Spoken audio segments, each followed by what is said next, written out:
ఓం నమో భగవతే వాసుదేవాయ. ఓం నమో భగవతే వాసుదేవాయ.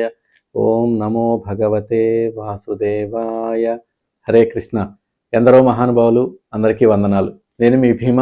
శ్రీపదానికి మీకు సాదర స్వాగతం. ఇక్కడ మనం మాట్లాడుకునే మాటలు మనల్ని, మన మనసుల్ని ఒప్పించి ఒక ఉన్నతమైన మార్గం వైపు వెళ్ళేలా చేయాలన్నది మన సంకల్పం. కాబట్టి ఈ సంకల్పానికి మీరు కూడా సిద్ధం అయ్యి ముందుకు రండి. మనం విజయవంతంగా 4వ అధ్యాయంలో 6 భాగాలు పూర్తి చేసుకున్నాం. ఇప్పుడు 7వ భాగంలోకి ప్రవేశిస్తున్నాం. గత వీడియోలో మనం 4వ అధ్యాయంలో 26వ శ్లోకం నుండి 30వ శ్లోకం వరకు మనం వివిధ రకాలైనటువంటి యజ్ఞాల గురించి నేర్చుకున్నాం. ఒకసారి వాటిని వివరంగా గుర్తుకు తెచ్చుకుని మనం ఈ భాగంలోకి వెళ్ళేటువంటి ప్రయత్నం చేద్దాం. అక్కడ భగవంతుడు ఏం చెప్పారు? యజ్ఞం అంటే కేవలం హోమం మాత్రమే కాదు, దాని జీవితంలో ప్రతి క్రమశిక్షణ కూడా, జీవితంలో మనం పాటించేటువంటి ప్రతి క్రమశిక్షణ కూడా ఒక యజ్ఞం లాంటిదే అని వివరించారు. కొందరు ఇంద్రియాలను అదుపు చేయడానికి, మరికొందరు ప్రాణాయామాన్ని, ఇంకొకరు ఆహార నియమాలని యజ్ఞంగా ఆచరిస్తారు అని చెప్పి రకరకాల యజ్ఞాల గురించి చెప్పారు. అలాగే ద్రవ్య యజ్ఞం గురించి చెప్పారు, తపో యజ్ఞం గురించి చెప్పారు, యోగ యజ్ఞం గురించి చెప్పారు, అలాగే సాధ్యాయ యజ్ఞం గురించి చెప్పారు. మనకి ఇలా వివిధ మార్గాల ద్వారా మనిషి తనలోని కల్మషాలను తొలగించుకోవచ్చు అని భగవంతుడు మనకు బోధించారు. మనకు కావాల్సింది కూడా అదే కదా. కాబట్టి ఈ యజ్ఞాల వల్ల కలిగేటువంటి అంతిమ ప్రయోజనం ఏంటి, అసలు ఈ యజ్ఞం అంటే ఏంటి, దాన్ని ఎలా పొందాలి అనేటువంటిది ఇప్పుడు వచ్చేటువంటి శ్లోకాల్లో మనం నేర్చుకునేటువంటి ప్రయత్నం చేద్దాం. ఇప్పుడు 4వ అధ్యాయంలో 31వ శ్లోకం నుంచి 35వ శ్లోకం వరకు ఇప్పుడు నేర్చుకుందాం. 31వ శ్లోకం చూస్తే భగవంతుడు ఇంకా ఏం చెప్తున్నారు అక్కడ యజ్ఞం గురించి చెప్పినప్పుడు. ఈ 31వ శ్లోకంలో ఇలా అంటున్నారు భగవంతుడు. ఏమంటున్నారంటే, యజ్ఞశిష్టామృత భుజో యాంతి బ్రహ్మ సనాతనం నాయం లోకోస్య యజ్ఞస్య కుతోన్య కురు సత్రమా అంటున్నారు. అంటే ఓ కురుశ్రేష్ఠుడా, ఓ అర్జున, యజ్ఞశిష్ట అమృత భుజ అంటున్నారు. అంటే యజ్ఞం చేయగా మిగిలిన అమృతాన్ని స్వీకరించిన వాడు, ఆ యజ్ఞం చేయగా వచ్చిన ఫలాన్ని స్వీకరించిన వాడు సనాతనం బ్రహ్మయాంతి, సనాతనమైన పరబ్రహ్మమును పొందుతారు. అంటే సనాతనమైన పరబ్రహ్మం అంటే భగవంతుడిని పొందుతారు అని చెప్తున్నారు. అయజ్ఞస్య అంటున్నారు. అంటే యజ్ఞం చేయని వానికి అయం లోక నా అస్తి అంటున్నారు. అంటే ఈ లోకమే సుఖదాయం కాదు. మీరు యజ్ఞం చేసి బ్రహ్మను, పరబ్రహ్మను పొందేదాకా కూడా లేదు. అసలు ఉన్నటువంటి లోకమే, అసలు ఏ యజ్ఞం చేయని వాడికి ఈ ఉన్నటువంటి లోకమే సుఖదాయం కాదు. అంటే కుతః అన్యః అన్నాడు. అంటే ఇంకా పరలోకం ఎలా లభిస్తుంది వాళ్ళకి? అసలు యజ్ఞమే చేయకుండా ఉండే వారికి. కాబట్టి యజ్ఞం చేసిన వారికి పరబ్రహ్మను పొందుతారు, అసలు యజ్ఞం చేయని వారికి ఏమాత్రం ఉపయోగం లేదు, ఈ లోకంలోనే సుఖం లేదు అని చెప్పి ఈ శ్లోకం ద్వారా భగవంతుడు చెప్తున్నారు. అంటే దీన్ని వివరించుకుని కానీ మనం చూస్తే ఎలా ఉంటుందంటే, మనం చేసే ప్రతి పని కూడా భగవంతుడికి అర్పించి ఆ తర్వాత మిగిలిన దానిని ప్రసాదంగా మనం స్వీకరించగలిగితే దీనినే యజ్ఞశిష్టం అంటారు. ఆ యజ్ఞశిష్టాన్ని భుజించేవారు అంటున్నారు కదా. ప్రతిదీ, ప్రతి పనిని, ప్రతి పదార్థాన్ని, ప్రతి ఆలోచనని భగవంతుడికి సమర్పించి ఆ మిగిలింది, ఆ వచ్చిన ప్రసాదంగా వచ్చిన దాన్ని స్వీకరించగలిగితే మనకి మోక్షాన్ని పొందవచ్చు, పరమగతిని పొందవచ్చు, భగవంతుని చేరవచ్చు అని చెప్పి భగవంతుడే చెప్తున్నారు. కాబట్టి కనీసం తోటివారికి సహాయం చేయటం అనే యజ్ఞం కూడా చేయని వ్యక్తికి ఈ లోకంలోనే శాంతి ఉండదు. పెద్ద పెద్ద యజ్ఞాల మాట అలా ఉంచు, చిన్న సహాయం కూడా చేయలేనటువంటి వ్యక్తికి ఉన్నటువంటి ఈ లోకంలోనే ఉండదు, శాంతి ఉండదు అని చెప్పి చెప్తున్నారు. కాబట్టి ఇక మరణానంతర స్థితిని వారు ఏం ఆలోచిస్తారు? ఆలోచించలేరు కదా. కాబట్టి మనకి ప్రకృతి నుండి, సమాజం నుండి ఎంతో లభిస్తుంది. కాబట్టి దానికి ప్రతిగా మనం ఏమీ ఇవ్వకపోవటాన్ని యజ్ఞం చేయకపోవటం కింద పరిగణిస్తారు. కాబట్టి దాని స్వార్థం అంటారు. కాబట్టి అలా కాకుండా మనం యజ్ఞం చేసేటువంటి, ఏదో ఒక యజ్ఞం చేసేటువంటి ప్రయత్నం చేయాలి, చేయకుండా ఉండకూడదు. అది ఎన్నో రకాలు చెప్పారు కదా. ఆ రకాల్లో ఏదో ఒక రకం మనకి, మన లక్షణానికి ఏది సందర్భోచితంగా తోస్తుందో, ఏదో ఉపయుక్తంగా ఉంటుందో దాన్ని చేయాలి మనం. కాబట్టి స్వార్థపరుడు ఎప్పుడు కూడా తృప్తిగా ఉండలేడని మనం గ్రహించాలి. ఎందుకంటే కృతజ్ఞతతో ఇతరులకి పంచే గుణం మనకు మానసిక ప్రశాంతతని ఇస్తుంది. మీరు ఒక చిన్న దానం చేసి చూడండి, మీ మనసు ఎంత ప్రశాంతంగా ఉంటుందో చూడండి ఆ రోజు. కాబట్టి అలా మానసిక ప్రశాంతతను పొందాలి ఈ యజ్ఞాల ద్వారా అనేది భగవంతుడి యొక్క సూచన మనకి. అలాగే మనకి దీన్ని ఏమన్నా ఒక చిన్న ఉదాహరణ ద్వారా చూసామనుకోండి, మనం ఎలా చూడొచ్చు ఈ శ్లోకాన్ని? మనం సంపాదించిన దాంట్లో కొంత భాగం సమాజం కోసం, చేయటం ఒక యజ్ఞం. అది అంటే ఎంత సంపాదిస్తున్నావో 10 రూపాయలు సంపాదిస్తే ఒక పావలా వంతు సమాజం కోసం ఏమైనా ఖర్చు పెట్టగలిగితే అది కూడా ఒక మంచి యజ్ఞం కింద వస్తుంది. అంటే అంతా నాకే కావాలి అనే ఉండే దాంతో ఏంటంటే ఎప్పుడు భయంలోనే ఉంటారు. ఎంత ఎక్కువ ఉంటే అంత భయమే కదా. కాబట్టి మనం తీసుకునే దానికంటే ఇచ్చేది ఎక్కువగా ఉన్నప్పుడే మన జీవితం అమృత తుల్యం అవుతుంది అని భగవంతుడి సూచన. కాబట్టి అంటే ఉన్నదంతా ఇచ్చేయమని కదా దాని అర్థం. కాబట్టి నీ పరిస్థితులకు ఆధారంగా నువ్వు చేయగలిగిన దాంట్లో, నువ్వు తీసుకున్న దాంట్లో, సమాజం నుండి తీసుకున్న దాంట్లో, మన ప్రకృతిని తీసుకున్న దాంట్లో నువ్వు ఎంతైతే తిరిగి ఇవ్వగలవో అంత చేస్తే ఆ యజ్ఞం నీకు మానసిక ప్రశాంతతకు ఉపయోగపడుతుంది అని భగవంతుడు చెప్తా ఉన్నారు. అది 31వ శ్లోకం యొక్క అర్థం, పూర్తిగా అర్థం చేసుకుంటే మనం. కాబట్టి ఈ శ్లోకం అర్థమైతే మనం 32వ శ్లోకం చూద్దాం. 32వ శ్లోకంలో భగవంతుడు ఏమంటున్నారు? ఇలా అంటున్నారు భగవంతుడు, ఏవం బహువిధ యజ్ఞ వితత బ్రాహ్మణో ముఖే కర్మజాన్ విద్ధితాన్ సర్వాన్ ఏవం జ్ఞాత్వా విమోక్షసే అంటున్నారు. అంటే ఏవం బహువిధ యజ్ఞ అంటే ఈ విధంగా అనేక రకాలైనటువంటి యజ్ఞాలు బ్రాహ్మణ ముఖే విహిత వేదాలలో వివరించబడినటువంటి ఉన్నాయి.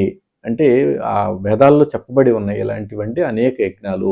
తాన్ సర్వాన్ కర్మజాన్ విధిహి అవన్నీ కర్మల వల్ల పుట్టినవని తెలుసుకో. ఎవరో ఏదో కర్మలు చేయటం వల్లే అలాంటి యజ్ఞాలన్నీ వస్తాయని తెలుసుకో అర్జున అని చెప్తున్నారు. అంటే ఏవం జ్ఞాత్వా అంటారు అక్కడ. అంటే ఈ విధంగా తెలుసుకోవటం వల్ల విమోక్షస్యే నీవు బంధనాల నుండి విముక్తుడు అవుతావు.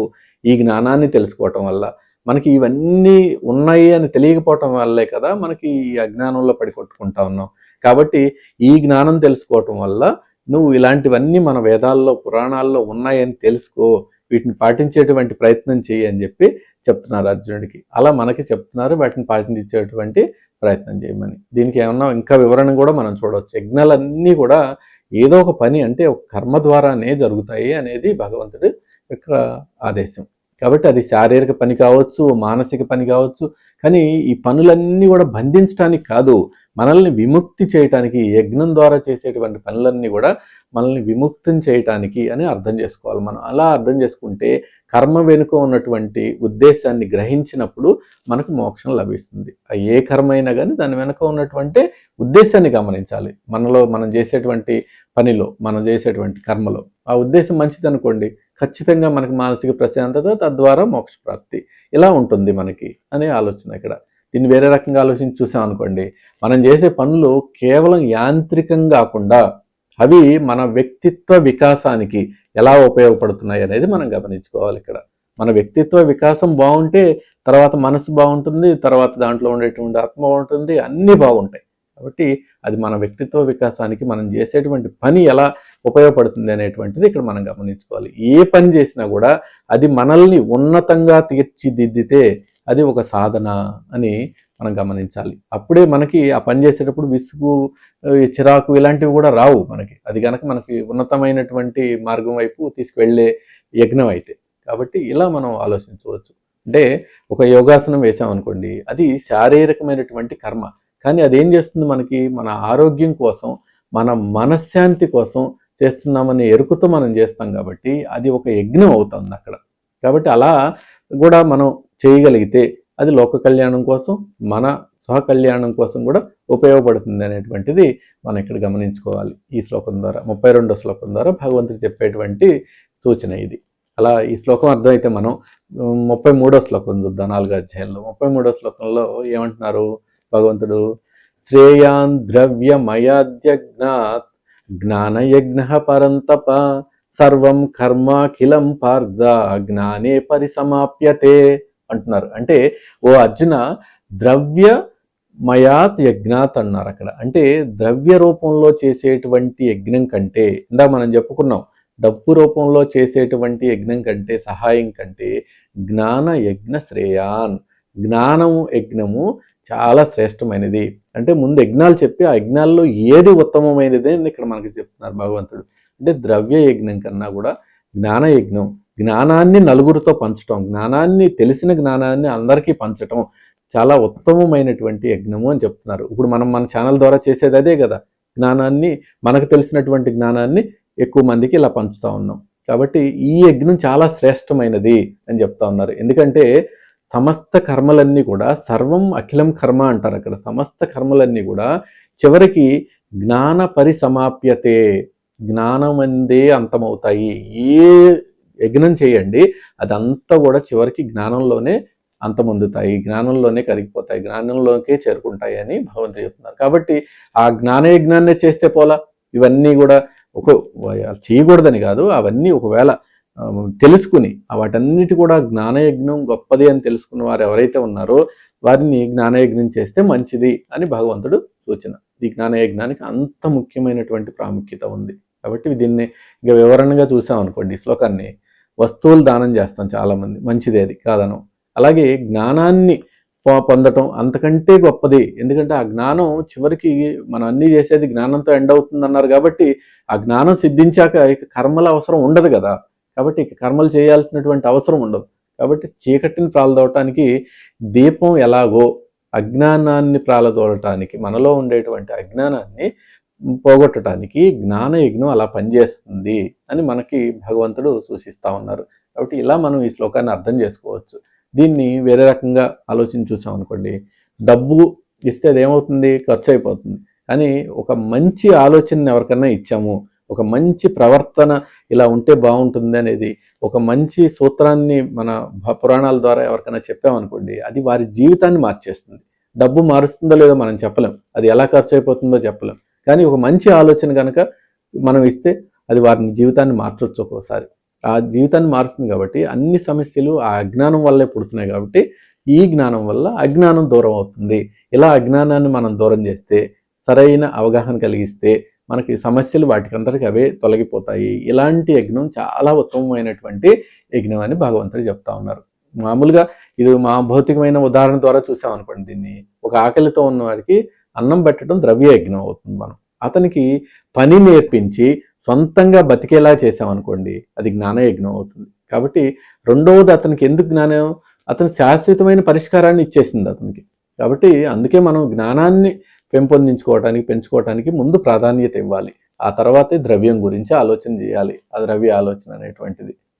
ఈ శ్లోకాన్ని మనం ఇలా అర్థం చేసుకోవచ్చు, ఈ 33వ శ్లోకాన్ని. ఈ శ్లోకం అర్థమైతే 34వ శ్లోకం చూద్దాం. 34వ శ్లోకం చాలా ముఖ్యమైనటువంటి శ్లోకం. ఆ జ్ఞానాన్ని ఎలా పొందాలి మనం అనేది భగవంతుడు చెప్తున్నారు. ఎక్కడి నుంచి ఎలా పొందాలి, ఎవరి దగ్గర నుంచి ఎలా పొందాలి అనేది ఈ 34వ శ్లోకం ద్వారా చెప్తారు. ఏమంటున్నారు 34వ శ్లోకంలో, తత్విద్ధి ప్రణిపాతేన పని ప్రశ్నేన సేవయా ఉపద్యేక్షంతి తే జ్ఞానం జ్ఞాని సంత్వత దర్శనం అంటున్నారు. అంటే ఆ జ్ఞానాన్ని ప్రణిపాతేన, గురువులకు నమస్కరించడం ద్వారా, ప్రణిపాతం చేయటం ద్వారా, అలా పరిప్రశ్నేన, వినయంగా ప్రశ్నలు అడగటం. ఏదో మనం గొప్పవారిని, మన గురువులకి ఏం తెలియదు అన్నట్లు వ్యంగ్యంగా ప్రశ్నలు కాకుండా పరిప్రశ్నేన, వినయంగా ప్రశ్నించటం ద్వారా, అలాగే సేవయ అంటే సేవ చేయటం ద్వారా, విద్ది తెలుసుకో, అలా తెలుసుకుంటే ఆ జ్ఞానం మంచిది, అలా నువ్వు తెలుసుకోవచ్చు అని చెప్పి ఈ జ్ఞానయజ్ఞం గురించి చెప్తున్నారు. అంటే తత్వదర్శిన జ్ఞానిన అంటారు అక్కడ. అంటే సత్యాన్ని తెలుసుకున్న ఆ జ్ఞానులు తే జ్ఞానం ఉపదేక్షంతి, అంటే నీకు ఆ జ్ఞానాన్ని అప్పుడు ఉపదేశిస్తారు. నువ్వు ఆ పైన చెప్పినటువంటి పనులు అంటే ప్రణిపాతేన, పరిప్రశ్నేన, సేవయ, ఇవన్నీ చేయటం వలన ఆ జ్ఞానులు ఎవరైతే ఉన్నారో వారికి పొందినటువంటి జ్ఞానాన్ని మనకు ఉపదేశిస్తారు అని చెప్తున్నారు. కాబట్టి ఇది ఎవరు చేస్తారు, మనకు గూగుల్ చేస్తుందా ఈ జ్ఞానం ఎలా ఉపదేశించేది? చేయదు కదా. కాబట్టి గూగుల్లో వెతికితే వచ్చే సమాచారం వస్తుంది, కానీ అది ఒక అనుభవం కాదు కదా, ఒకరి యొక్క అనుభవం కాదు అది. కాబట్టి అది ఒక యాంత్రికమైనటువంటి సమాధానం. అది దాంతో మనం మానసికంగా పరివర్తన చెందటం అతి తక్కువ ఉంటుంది. భౌతికంగా పరివర్తన ఎంతైనా చెందొచ్చు ఆ జ్ఞానంతో, కానీ మానసికంగా పరివర్తన ఆ గూగుల్ ఇచ్చేటువంటి జ్ఞానంతో మనం పొందలేము అని చెప్పడం భగవంతుడి యొక్క ఉద్దేశం. కాబట్టి ఒక సద్గురువు మనకి దొరకాలి. ఆ సద్గురువు ద్వారా అహంకారం లేకుండా మనం వినయంతో సేవ చేస్తూ మన సందేహాలను అడిగి నివృత్తి చేసుకుంటూ అప్పుడు ఆ దివ్య జ్ఞానాన్ని మనం వంటబట్టించుకునేటువంటి ప్రయత్నం చేయాలి. ఇలా మనం జ్ఞానాన్ని పొందాలి అని భగవంతుడే ఒక సూచన దారి కూడా చూపించేస్తున్నారు, ఎలా మనం జ్ఞానం పొందాలి అనేటువంటిది. కాబట్టి దీన్ని ఇంకో రకంగా ఆలోచించి చూస్తే, ఏదైనా నేర్చుకోవాలనుకున్నప్పుడు మనం అహంకారాన్ని పక్కన పెట్టి, నిండిన పాత్రలో నీళ్లు పోయలేం కదా ఎప్పుడు కూడా. అహంకారంతో నిండిపోయి ఉన్నాం అనుకో, నాకు అంతా తెలుసని, అప్పుడు మనకి నేర్చుకునేటువంటి శక్తి ఉండదు. కాబట్టి ఆ అహంకారాన్ని పక్కన పెట్టి కొత్త జ్ఞానం మనం నేర్చుకోవాలన్నప్పుడు ఆ వినయం ప్రదర్శించి ఆ వినయంతో నేర్చుకోవటానికి మనకి వీలవుతుంది అని మనం ఇక్కడ అర్థం చేసుకోవచ్చు. గురువుల ద్వారా ఆ వినయంతో నేర్చుకోవచ్చు అనేటువంటిది. కాబట్టి మామూలు భౌతిక ఉదాహరణ కూడా చూడొచ్చు. ఏదైనా కొత్త సాఫ్ట్వేర్ నేర్చుకోవాలనుకోండి, మనకన్నా సీనియర్ దగ్గరికి వెళ్ళి కాస్త గౌరవంగా అడిగితే మెళకువలు చెప్తారు, దీన్ని ఎలా నేర్చుకోవచ్చు ఏంటనేది. అతనికి వెళ్ళి అహంకారంతో ఏంటిది అన్నాం అనుకోండి, అతను కూడా ఏం చెప్తారంటే ఇది ఇంతే వెళ్ళు అంటారు. కాబట్టి సగం సగం చెప్తారు. కాబట్టి అట్లా జ్ఞానం పెంచుకోలేము మనం. కాబట్టి ఆ వినయం అనేది ఉండాలి. మనకు ఆ వినయం ద్వారానే జ్ఞానం పెంచుకోగలము అని భగవంతుడు ఇక్కడ చెప్తున్నారు. అంటే మనకి నిత్య జీవితానికి కావాల్సినటువంటి ఇవన్నీ కూడా ఆచరణ సాధ్యమైనటువంటి సూచనలన్నీ కూడా ఈ శ్లోకాల ద్వారా చెప్పేస్తున్నారు మనకి.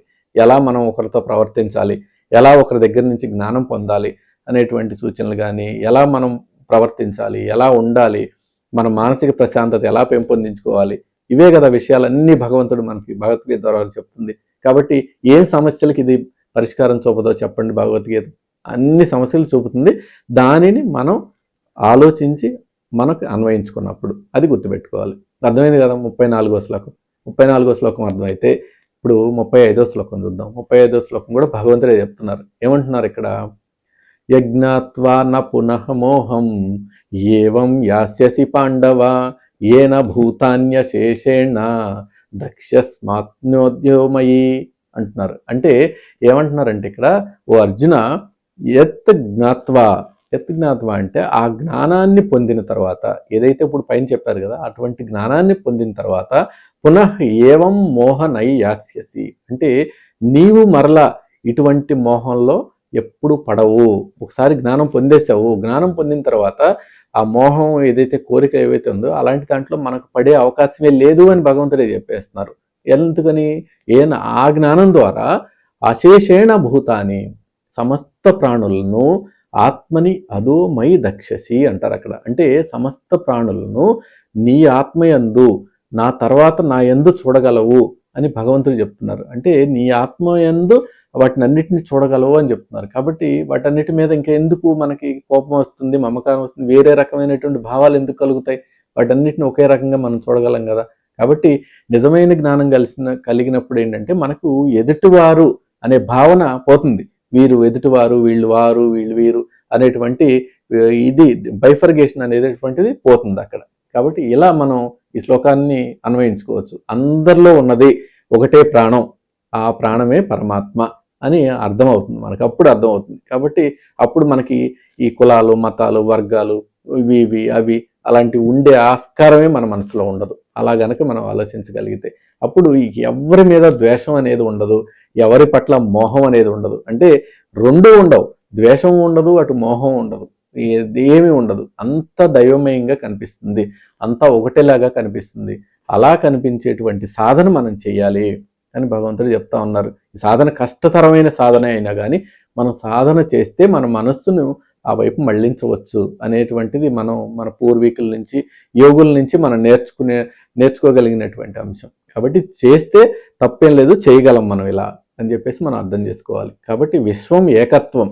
మన భయాలకు, కోపాలకు కారణం నేను వేరు, ఎదుటివారి వేరు అనే విభజన ఏదైతే ఉందో, మన మనసులో అలాంటి విభజన ఎప్పుడైతే కలిగిందో, ఆ జ్ఞానం కలిగినప్పుడు ఎదుటివారి బాధను మన బాధగా భావించలేం. కాబట్టి ఇది మనల్ని మానసిక ప్రశాంతతకి తీసుకువెళ్ళలేదు.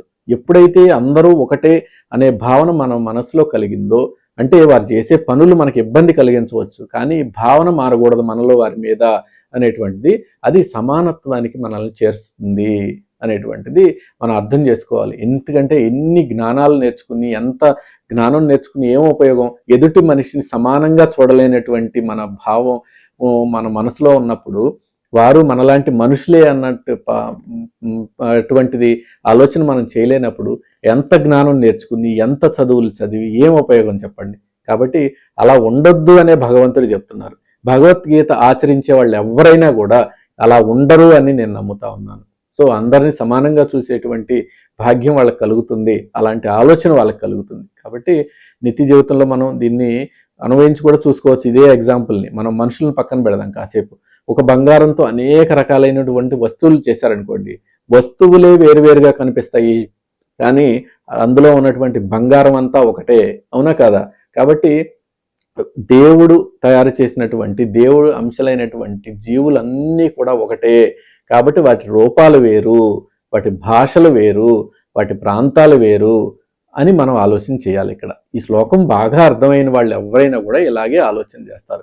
కాబట్టి దైవం ఒక్కటే అని తెలిస్తే మనలో ప్రేమ పెరుగుతుంది. అప్పుడు దైవమే వేరువేరు అని మనకి అనిపించింది అనుకోండి, అప్పుడు ఆ ప్రేమ కాదు, ఇలాంటి విభజనలే జరుగుతాయి మన మధ్యలో. కాబట్టి ఇలా భగవద్గీత ఏం చేస్తుందంటే మనుషుల్ని ఒక దరికి, ఒక వేదిక మీదకి చేరుస్తుంది. ఈ మనుషులు, జంతువులు అన్నిటిని కూడా ఒక వేది మీదకి చేర్చి ఒకలా చూసేటువంటి భావాన్ని, సమత్వ భావాన్ని మనలో పెంపొందించేటందుకు ఈ భగవద్గీత ఉపయోగపడుతుంది. కాబట్టి ఇది మత గ్రంథం ఎలా అవుతుంది? కాదు కదా. అందరినీ సమానంగా చూడమని చెప్పేటువంటి గ్రంథం ఇది. సో ఇంతటి జ్ఞానాన్ని మనకు భగవంతుడు ఇలా ఈ భగవద్గీత రూపంలో ఇచ్చారు. కాబట్టి ఇప్పుడు 5 శ్లోకాలు చూసాం మనం. దీనిలో ముగింపు వాకంగా ఏంటంటే మనం ఏమేమి నేర్చుకున్నాం అనేది చూడొచ్చు మనం. ఇప్పటివరకు మనం జ్ఞానం యొక్క గొప్పతనాన్ని నేర్చుకున్నాం, అలాగే దాన్ని ఎలా పొందాలో నేర్చుకున్నాం, అలాగే ఈ జ్ఞానానికి ఉన్న శక్తి ఏంటి అనేటువంటిది నేర్చుకున్నాం. కాబట్టి నెక్స్ట్ వచ్చే వాటిల్లో ఏం చేసుకున్నాం అంటే ఇది ఎలా మన పరిస్థితులను మారుస్తుంది అనేటువంటిది మనం నెక్స్ట్ వచ్చే శ్లోకాల్లో చూడవచ్చు. అంటే పరిస్థితులు మార్చడం అంటే ఈ జ్ఞానం, నేర్చుకునేటువంటి జ్ఞానం అనే పడవ ద్వారా మనం సముద్రం, పాపాలు అనేటువంటి సముద్రం, మనం చేసేటువంటి పాపాలు ఏవైతే సముద్రంలాగా ఉన్నాయో ఆ సముద్రాన్ని ఈ పడవ ద్వారా దాటవచ్చు, జ్ఞానం అనే పడవ ద్వారా దాటవచ్చు అని భగవంతుడు చెప్తారు. కాబట్టి ఇలా మరిన్ని మంచి శ్లోకాలు, మంచి అర్థాలు మనం నేర్చుకునేటువంటి ప్రయత్నం వచ్చే భాగంలో చేద్దాం. ఈ అధ్యాయం ముగింపు దశకి చేరుకోబోతుంది కాబట్టి ఎవరు మిస్ అవ్వకుండా చూడండి. ఇక ముందు వీడియోలు కూడా ఎవరైనా మిస్ అయితే అవి కూడా చూసేటువంటి ప్రయత్నం చేయండి. కనుక ఇప్పుడు ఇలా ఈ శ్లోకాలను మన జీవితాలకు అన్వయించుకుంటూ చెప్పడం మీ అందరికీ నచ్చిందని భావిస్తున్నాను. ఇలా నచ్చితే మన ఛానల్ శ్రీపదాన్ని సబ్స్క్రైబ్ చేసుకోండి. ఇలాంటి మంచి విషయాలు మరింత మందికి, అనేక మందికి తెలిసేటువంటి అవకాశం మీరు కల్పించండి. సర్వం శ్రీకృష్ణార్పణమస్తు. నమస్కారం, మీ భీమ.